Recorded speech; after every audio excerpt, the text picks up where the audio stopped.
Queridos irmãos, eu quero convidá-los mais uma vez a abrirmos a palavra do Senhor, agora no livro do Apocalipse, no seu capítulo 2, faremos a leitura do verso 1 até o verso de número 7. Apocalipse, capítulo 2, dos versos 1 a 7, é um texto bem conhecido da igreja, a carta que Cristo entregou a João para ser destinada à igreja em Éfeso. Assentados, nós vamos acompanhar a leitura do texto que nos diz. Apocalipse, capítulo 2, dos versos 1 ao verso de número 7.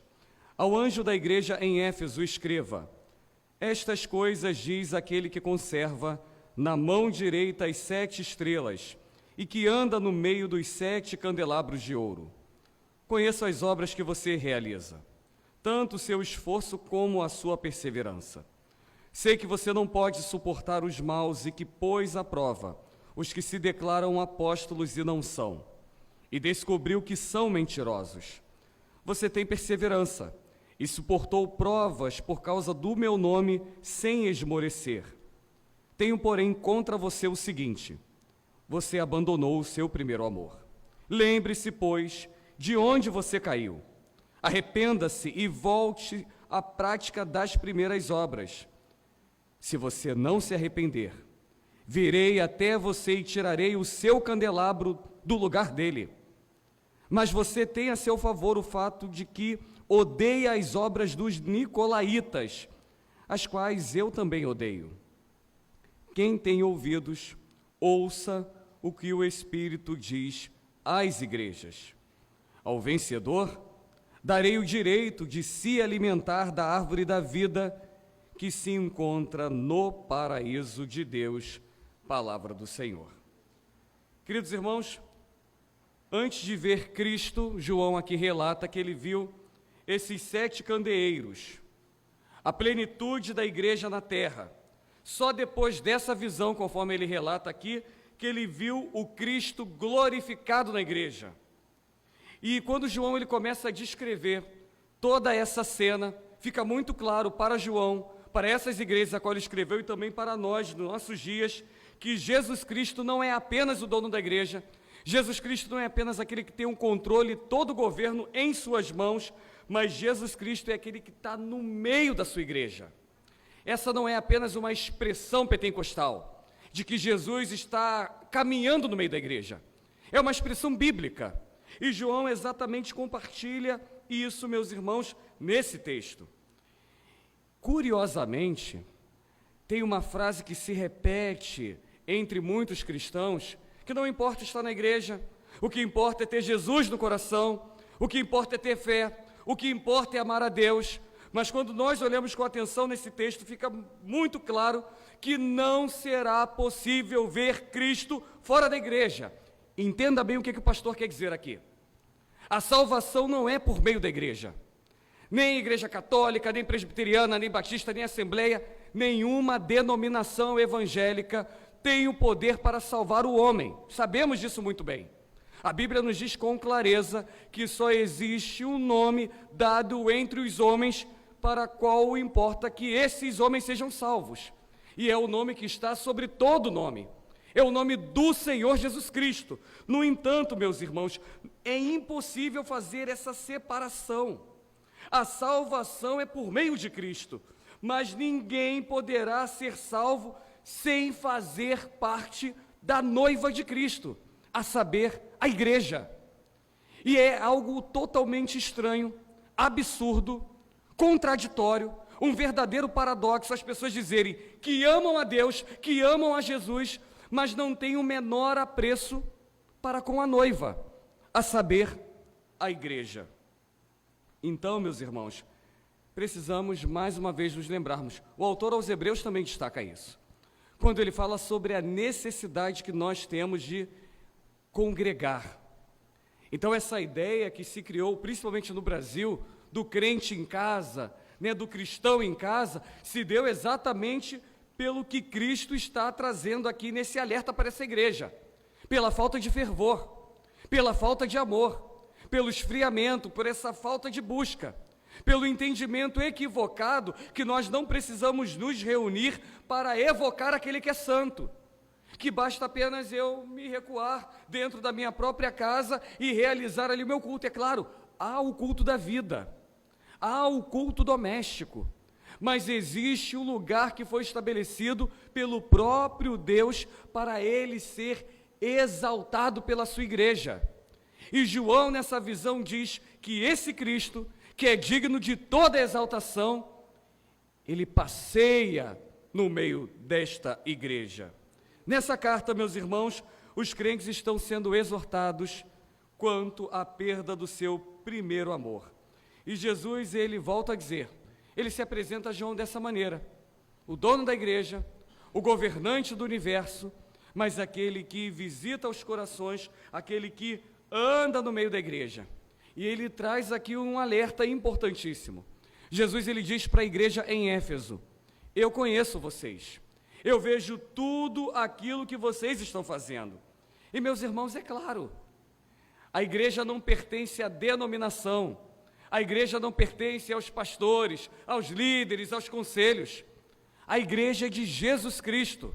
Jesus, ele conhece a igreja de maneira profunda. Jesus, ele conhece todas as nossas obras. É exatamente isso que ele está dizendo aqui. Jesus, ele sabe onde nós estamos. Jesus, ele sabe quais são as nossas preocupações. Jesus, ele sabe exatamente os problemas que nós estamos enfrentando.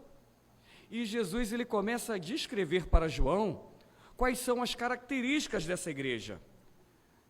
Ele diz que a igreja em Éfeso era uma igreja ortodoxa, trabalhadora, fiel em todas as provas que ela era submetida, mas só que havia um problema. Essa igreja, durante o seu desenvolvimento como igreja, perdeu a capacidade de amar a Jesus. Meus irmãos, talvez de maneira bem curiosa, tenha acontecido isso com a igreja brasileira. Somos exímios trabalhadores, realizamos congressos, grandes eventos, mobilizamos irmãos para fazer evangelismo, isso e aquilo. O ativismo da igreja brasileira está lá em cima. E nós estamos talvez confundindo trabalho na igreja com o envolvimento com a obra de Cristo. São coisas totalmente diferentes. Jesus Cristo, ele não quer ativistas, ele quer adoradores. Jesus Cristo, ele não quer amiguinhos, mas ele quer servos, discípulos, pessoas que se submetem à sua vontade, pessoas que o obedecem. E parece que a igreja aqui em Éfeso estava perdendo essa capacidade de amar a Jesus, de se arrepender, de voltar à prática das primeiras obras que Jesus está aqui convidando-os a fazer. E aí Jesus diz a eles que aqueles que se arrependessem e voltassem a essas primeiras obras seriam recompensados, bonificados. Meus irmãos, Deus é gracioso demais. Deus, ele poderia simplesmente mandar todos para o lago do inferno. Mas Deus, ele é tão gracioso que ele ainda diz o seguinte: olha, há um tempo para vocês se arrependerem. E se vocês se arrependerem, vocês ainda serão bonificados. Que Deus bondoso. Preciso lembrar aos irmãos que na cidade de Éfeso, uma grande cidade, uma cidade cosmopolita, imperava o misticismo, a idolatria. Os níveis da imoralidade, meus irmãos, eram altíssimos. E também havia uma dura perseguição aos cristãos. E naquela cidade, assim como também acontece hoje, no Rio de Janeiro e em muitas outras grandes cidades, o diabo usava algumas táticas, como usa em muitas cidades do mundo: perseguição, sedução, oposição e principalmente o ecumenismo. Muitas igrejas estão perdendo esse primeiro amor por causa do ecumenismo. Está crescendo em nosso meio as igrejas inclusivas. E eu falei até sobre isso aqui recentemente. Eu não estou falando da inclusão daqueles que são portadores de necessidades especiais. A igreja, ela precisa, sim, se adaptar aos deficientes auditivos, visuais, às pessoas que têm transtorno de espectro autistas, né? Aqueles que nós precisamos melhorar a nossa comunicação para transmitir o Evangelho para esse público, porque eles estão aqui no nosso entorno. E se não tem autistas, deficientes visuais, auditivos em nossas igrejas, eles estão em algum lugar carecendo do Evangelho.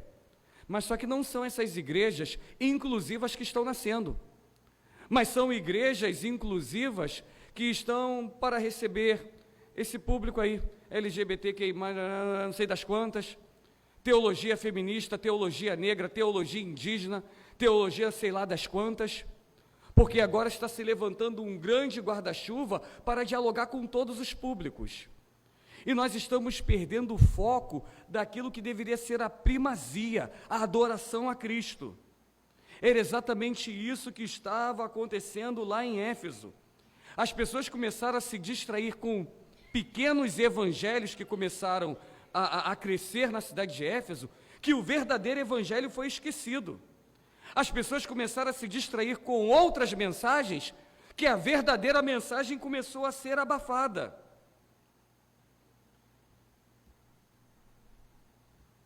Só que Jesus, através da sua misericórdia, entrega essa carta a João. E João lança essa carta para a igreja em Éfeso, e depois aprove o Senhor de tirar João lá daquela ilha prisional, daquela colônia prisional em Patmos, e ele passa também ali os seus últimos dias de vida em Éfeso, e torna-se líder daquela igreja, conforme eu já havia dito aos irmãos, e foi um grande pregador naquela igreja. E mais uma vez o verdadeiro evangelho volta a imperar na cidade em Éfeso. E quando esse verdadeiro evangelho chega novamente na cidade de Éfeso, houve um grande resultado. Houve um rompimento com o ocultismo.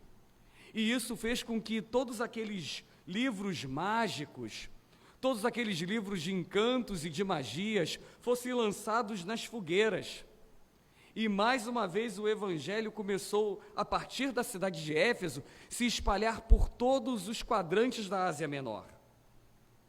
Essa igreja, meus irmãos, ela tinha muitas virtudes que eu gostaria de compartilhar com os irmãos, mas com todas as suas virtudes, estava perdendo um ponto principal, que era o amor ao Senhor. Uma virtude que essa igreja possuía está aí no verso de número 2, você pode ver aí na sua Bíblia. Era uma igreja fiel na doutrina. Mesmo com a perseguição, meus irmãos, mesmo a igreja sendo atacada por falsos mestres, por falsas doutrinas, essa igreja ela permaneceu fiel na palavra. Ela lutou com todas as ondas de novidades que surgiram. Todas as propostas que iam contra o ensino apostólico, a igreja em Éfeso combateu. E essa igreja ela se tornou intolerante com a heresia, ela se tornou intolerante contra o pecado, ela se tornou intolerante contra a moralidade. E o texto aqui fala que Jesus se agrada com essa igreja porque eles se levantaram contra os nicolaítas. Os nicolaítas naqueles dias, eles eram vistos como os destruidores do povo, porque eles pregavam uma espécie de uma nova versão do cristianismo. Pregavam um evangelho liberal, um evangelho sem exigências, um evangelho sem renúncia, sem proibição. Era aquele evangelho que era tipo algo mais ou menos assim, tudo é permitido. É igual quando você, espero que isso não aconteça com você, quando alguns crentes chegam aí fora e alguém diz o seguinte: pô, você é crente, mas até que você é legal. E o crente fica todo bobo, né? Cuidado, porque quando alguém diz isso para nós, isso é um grande perigo. E eu estou dizendo isso porque isso já aconteceu comigo. E louvado seja Deus, porque agora me chamam de crente chato, de crente radical. Porque quando me chamavam de crente sangue bom, gente boa, é porque eu vivia esse evangelho aqui. Tudo é permitido. E durante muito tempo, quando as pessoas não entendiam o que era a igreja presbiteriana, muitos presbiterianos eram vistos assim. E você que está nos ouvindo, eu não quero ofender a sua fé, mas até muitos alunos falavam para mim, pastor, eu pensava que a igreja presbiteriana era um tipo de igreja católica, porque eles achavam que a nossa vestimenta, né, as mulheres que podem usar calça comprida já há muitos anos, os homens que podem usar camiseta e bermuda, e muitos irmãos aqui sabem que na década de 90, haviam irmãos evangélicos que nem nos cumprimentavam com a paz do Senhor pelo fato de usarmos bermudas. Então, muitos crentes nos viam como crentes liberais, achando que os presbiterianos podem fazer tudo. E tem crente que pensa que nós podemos até tomar uma cervejinha, fumar um cigarro, e às vezes eu preciso dizer, não, gente, presbiteriano não é assim não. Quem está fazendo isso, está pecando aí. Aí vai ter alguém que vai levantar, mas pastor, a Bíblia não condena a embriaguez, mas espera aí. A Bíblia também diz que quando você faz o seu irmão tropeçar, você está pecando. Então, meus irmãos, era exatamente esse tipo de evangelho que os nicolaítas pregavam. E aí Jesus Cristo diz que essa igreja, ela tinha esse saldo positivo, porque ela ia na contramão de todas as propostas, todas as novidades que aquele mundo estavam vivendo. Um outro problema que acontecia, muitas pessoas não queriam doutrina, eles queriam escutar testemunhos eletrizantes, queriam saber dos sonhos, das revelações. Não é uma novidade de hoje não, isso já acontecia no passado. E nós vamos enxergar os apóstolos destacando a primazia da palavra, a necessidade de nós ouvirmos, refletirmos e meditarmos num Deus que se revela por intermédio da sua santa palavra. Hoje nós vemos essa mesma realidade e isso tem causado o esfriamento, meus irmãos. Quer ver o esfriamento de uma igreja? Muitos de nós ficamos orando, pedindo avivamento, pedindo o mover de Deus. Mas só que esse mover de Deus e avivamento não tem o menor sentido quando a escola bíblica dominical está vazia. Porque o avivamento começa através do estudo da Bíblia. Não adianta rogar a Deus pedindo para um movimento espiritual e não existir um movimento de leitura da palavra de Deus.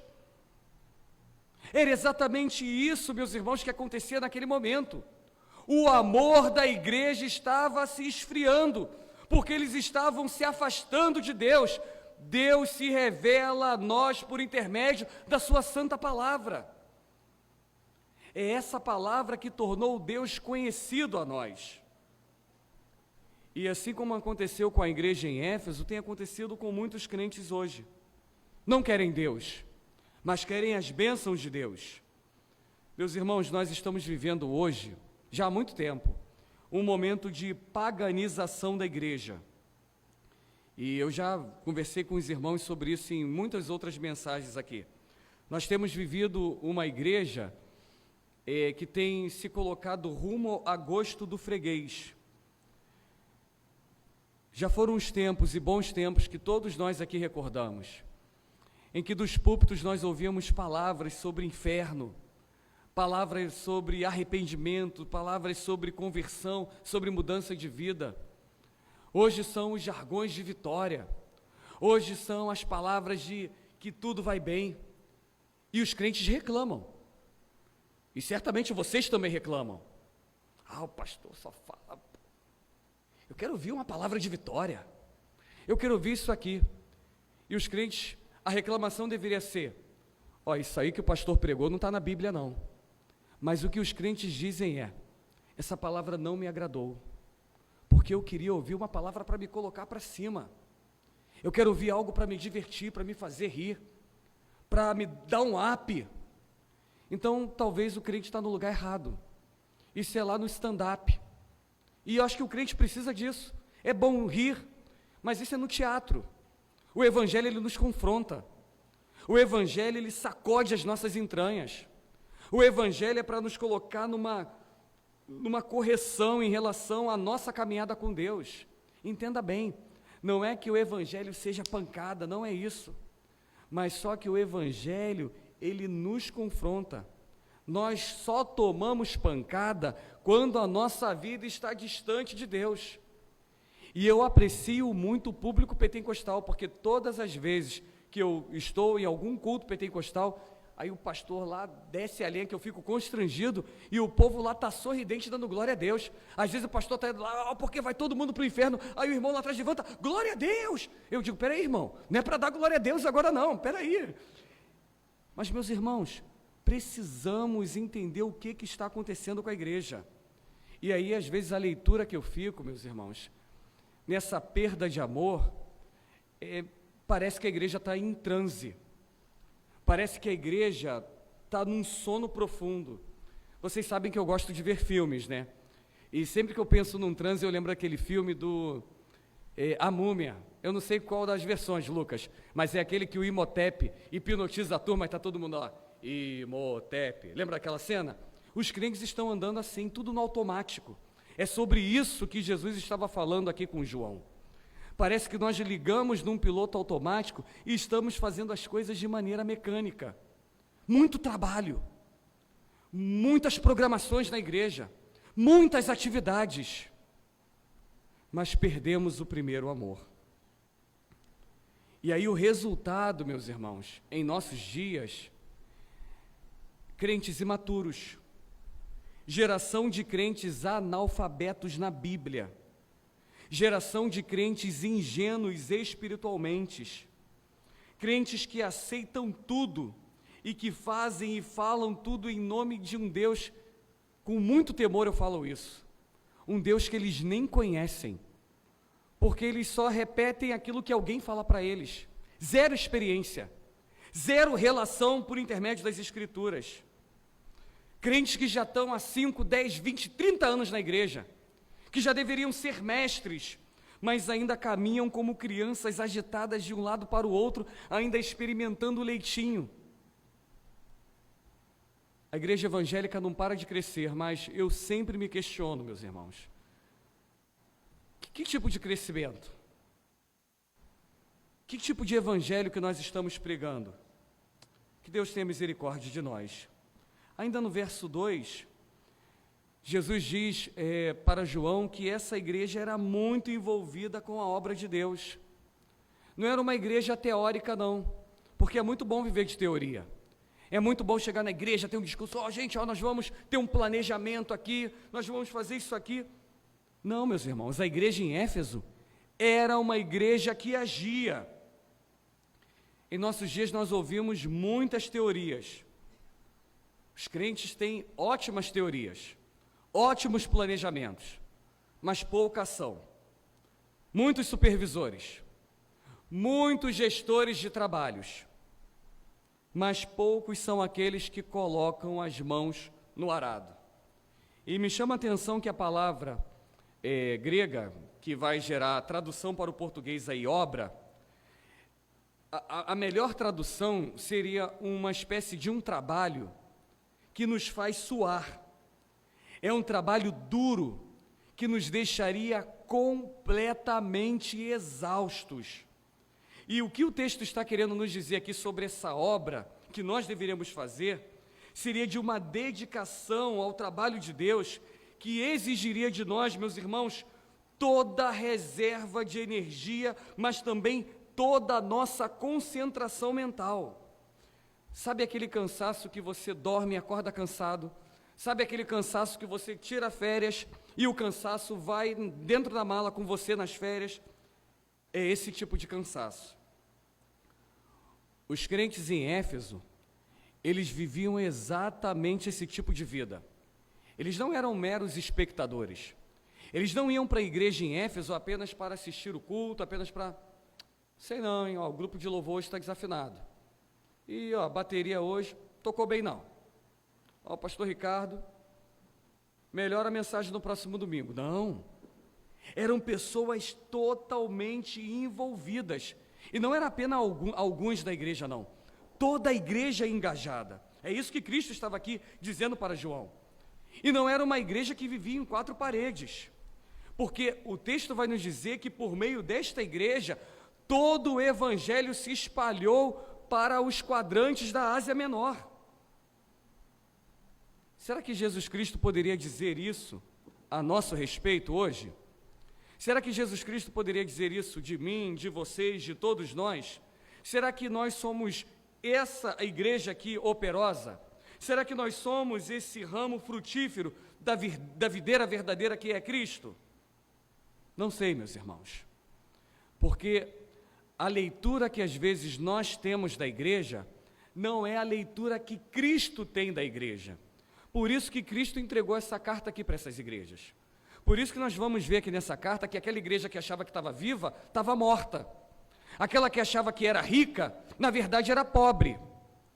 E aquela que estava caminhando aqui com todas essas qualidades, essa aqui é a melhor igreja do relatório de Jesus Cristo. E ainda assim, com todos esses elogios que nós estamos aqui fazendo nessas cartas, ela falhou em relação ao primeiro amor. Mas os elogios continuam. Olha aí no finalzinho do verso 2 para o versículo de número 3. Jesus vai dizer que essa igreja, ela perseverava nas tribulações. Meus irmãos, ser crente no primeiro século e ser crente na igreja de Éfeso não oferecia para os crentes nenhum tipo de popularidade. Os crentes eram perseguidos, eram caluniados, eram presos, eram torturados e eram mortos. E todos os moradores em Éfeso, eles eram obrigados a se curvarem diante do imperador. Simples assim. E aí, conforme eu já disse aqui em outras mensagens, se curvou diante do imperador, tem o favor do imperador. Não se curvou diante do imperador, desfavor do imperador. É vida ou morte. Só havia uma posição para o crente. Então essa vida tranquila que nós temos hoje, que o crente ele escolhe, aqui no trabalho, você é crente? Sou. Mas de vez em quando ele esconde a Bíblia, está lá, finge que é uma pessoa legal. Lá eles não tinham opção. Ou era crente, ou não era crente.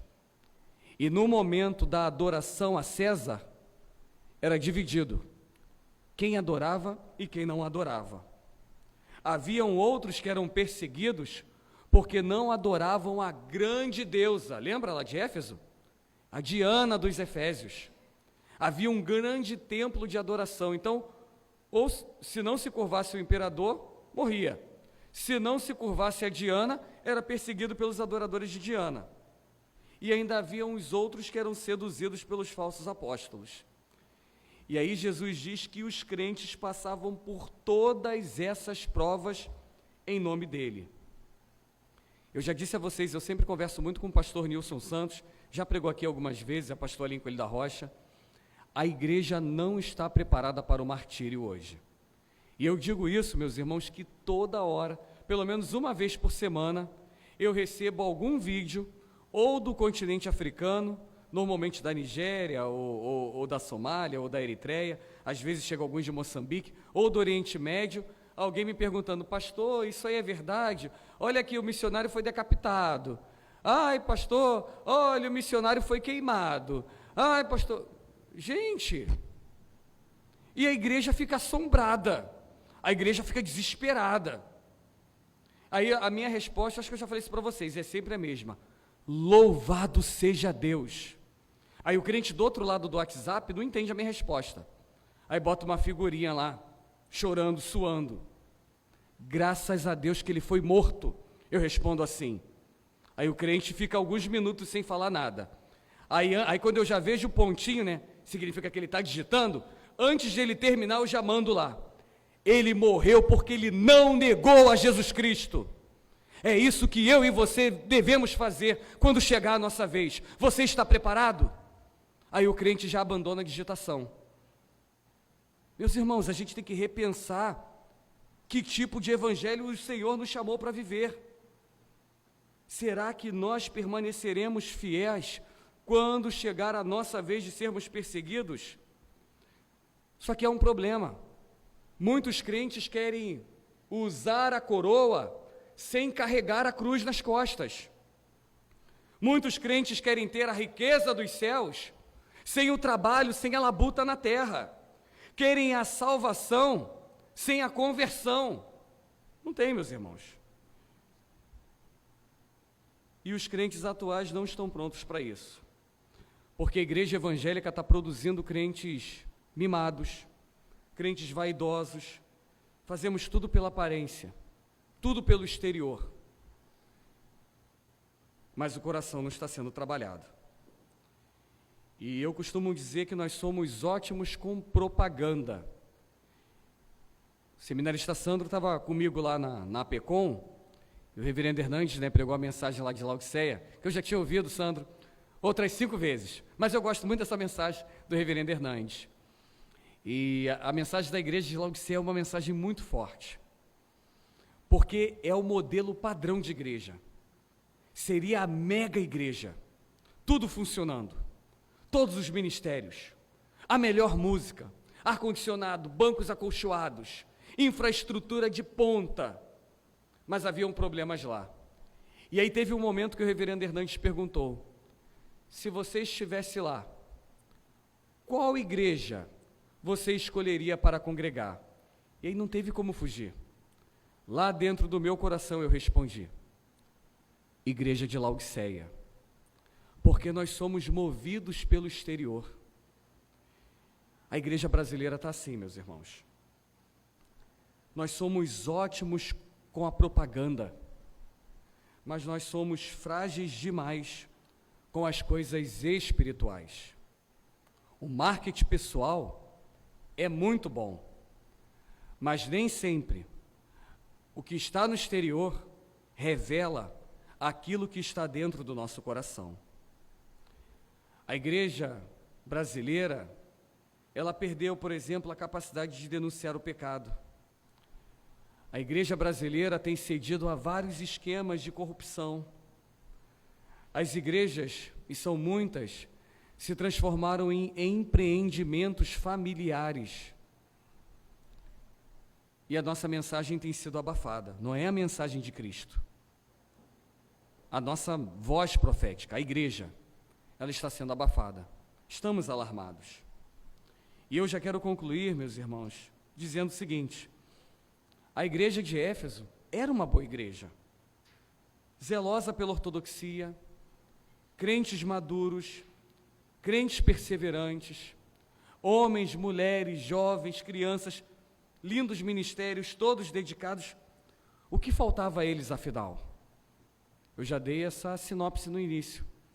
Faltava o amor. Faltava o amor a Cristo. Às vezes isso acontece conosco. Temos tudo. Não respondo apenas pela Igreja Presbiteriana do Brasil. Há muitas outras igrejas sérias, comprometidas com o Evangelho. Temos uma boa ortodoxia. Temos pastores muito bem formados, zelosos pela palavra, comprometidos com o ensino. Temos ministérios dedicados na obra de evangelização. Temos as nossas forças de integração, as sociedades internas, trabalhando, se dedicando, avançando, tudo isso. Mas será que em algum momento, esse trabalho, essa dedicação, será que em algum momento, esse trabalho não é para nós mesmos? Será que em algum momento, toda essa correria, todo esse agito, não é para satisfazer o ego do nosso coração? Não é para sermos vistos? Não é talvez para apresentarmos um relatório robusto das Bíblias distribuídas, dos folhetos que foram entregues, das ações sociais que foram realizadas, das pessoas que chegaram na igreja, do número de pessoas que foram batizadas, das recepções que aconteceram esse ano? E o amor a Cristo? A igreja de Éfeso tinha tudo isso, mas não se alegrava com Cristo, não se deleitava nele, não se alegrava com ele. Meus irmãos, Jesus Cristo está preparando a sua noiva para o grande banquete de núpcias nos céus, a festa das bodas do Cordeiro. Mas só que nós temos um problema: a noiva abandonou o primeiro amor. O amor a Cristo é a marca do verdadeiro discípulo. Infelizmente, muitos crentes não possuem mais o amor a Cristo. E eu digo isso porque o crente que não ama a igreja, não ama a Cristo. Quando eu olho para uma igreja e vejo uma igreja vazia e o crente diz, eu amo a Jesus, eu não tenho como sondar o coração, mas é uma frase, perdoe o meu pecado, que passa assim, ó, rasgando, porque tem algo incompleto. Entenda o que o pastor está dizendo aqui. Todos nós temos as nossas debilidades e dificuldades. Tem dia que você não vai vir no culto, tem dia que você está cansado, tem dia que você está doente, tem dia que você está no trabalho. Mas agora você nunca querer ir ao culto, tem alguma coisa errado com esse amor que você declara ter a Jesus. É isso que está acontecendo com a igreja, meus irmãos.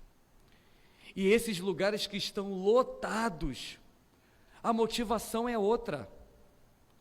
São placas que estão na porta, atraindo igrejas. Tem igrejas aí que a propaganda é o seguinte, vem aqui para o nosso encontro e desfrute do cappuccino na nossa cafeteria que acabamos de abrir. Desculpe, irmãos, talvez um momento de cafezinho seja até importante, mas eu não vou para a igreja para tomar café.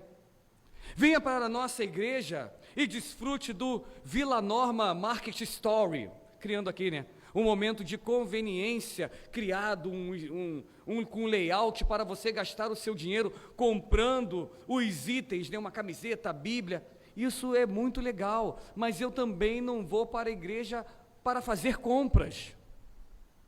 Eu vou na igreja para adorar a Jesus. Então Cristo virou um subproduto de um outro produto comercial, meus irmãos, que ganhou a forma. O amor a Cristo está se esfriando e nós não estamos percebendo. E às vezes nós dizemos o seguinte, pô, legal, o que eles estão fazendo, hein? Olha o que essa igreja fez. E na verdade nós deveríamos dizer, como eu vi hoje um vídeo, alguém postou, acho que foi o pastor Guilherme, mas alguém também me mandou, uma igreja lá na África, sem teto, e aí chovendo, e os irmãos lá no meio da chuva adorando, e aí alguém colocou essa reflexão, né? Poxa, será que nós adoraríamos assim? Talvez se a chuva caísse, a gente já ia correr para se abrigar, e lá eles continuaram a adoração no meio da chuva. Hoje a estrutura para nós é mais importante do que Cristo. O amor se esfriou. E já encerrando, Jesus olha para essa igreja, o que eu disse no início, um pai tão amoroso, tão cuidadoso, ele olha para a igreja e diz assim, arrependa-te. Arrependimento, meus irmãos, não é emoção, é decisão, é atitude. Pode acontecer, mas não é necessário que ocorra choro. Basta existir uma decisão. Arrepender é mudar de mente, é mudar a direção, é voltar-se para Deus, é deixar o pecado, é romper com aquilo que está entristecendo o noivo, é deixar de fazer aquilo que está fazendo o nosso coração esfriar. Foi essa mensagem que João recebeu, e essa mensagem falou muito ao meu coração essa semana. Durante algum tempo o meu coração estava se esfriando, não é com a igreja de Vila Norma, mas com coisas que a gente fica vendo no meio evangélico. Eu falei isso numa igreja, e às vezes como pastor eu não tenho nenhuma vergonha de dizer isso. A gente olha tanta coisa acontecendo no cenário brasileiro, e mesmo sabendo que a vitória já nos foi garantida na cruz, às vezes a percepção parece que o nosso time está perdendo. A gente olha as igrejas vazias, a gente olha as igrejas fechando, parece que estamos perdendo, mas meus irmãos, nós não estamos perdendo. E eu falava isso hoje numa igreja pela manhã, falando lá de Angola, e eu falava a eles quando eu presenciei uma das cenas mais lindas que eu vi na minha vida,